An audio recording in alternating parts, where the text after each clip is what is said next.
Hello everyone, আসসালামু আলাইকুম। কেমন আছেন সবাই? আশা করি সকলে ভালো আছেন। প্রতিবারের মতো আবার একটি ভিডিও নিয়ে চলে আসলাম। আমি আলমন পাটোয়ারি। আজকে আমি বড় ভাই, আপু ও বন্ধু বান্ধবদের সাথে যাচ্ছি ইলিশা লঞ্চ ঘাটে।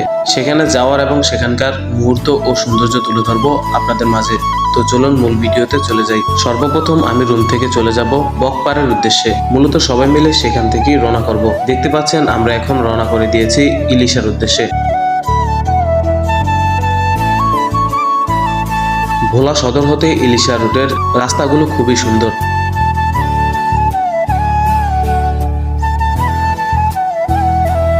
30 মিনিট পর আমরা চলে আসলাম আমাদের গন্তব্যে। আমরা মূলত ইলিশা লঞ্চঘাট থেকে একটু দূরে গিয়ে বসবো, তাই সকলে হেঁটেই রওনা করে দিয়েছি। নদীর পাশে মনোমুগ্ধকর একটি জায়গায় বসে আড্ডা শুরুর প্রথম ধাপেই সবাই মিলে গান গাওয়া শুরু করে দিয়েছি।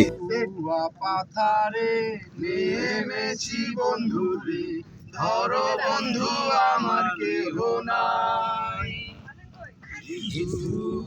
পাতারে নেমেছি বন্ধু রে, ধরো বন্ধু আমার কেহ নাই।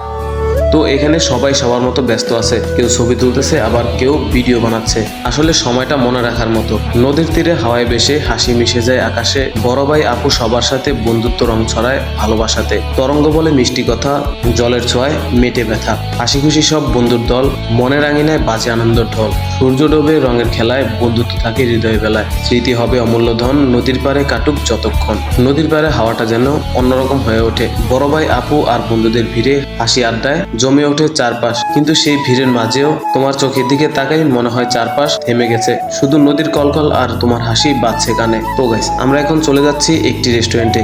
আজকে মূলত আমাদের একজন বন্ধু আমাদের সবাইকে ট্রিট দিবে। তো সেখান থেকে খাওয়া দাওয়া শেষ করে ইলিশা লঞ্চ ঘাটের সেখান থেকে চা খেয়ে চলে যাব আমাদের ভোলা সদরে। তো গাইস, আজকের ভিডিওটি এই পর্যন্তই। সকলে ভালো থাকবেন, সুস্থ থাকবেন। এরকম ভিডিও পেতে পেজটি ফলো করবেন এবং ইউটিউব চ্যানেলটি সাবস্ক্রাইব করে পাশে থাকা বেল আইকনটি বাজিয়ে দিবেন। ভিডিওটি ভালো লাগলে লাইক, কমেন্ট, শেয়ার করতে ভুলবেন না। আল্লাহ হাফেজ।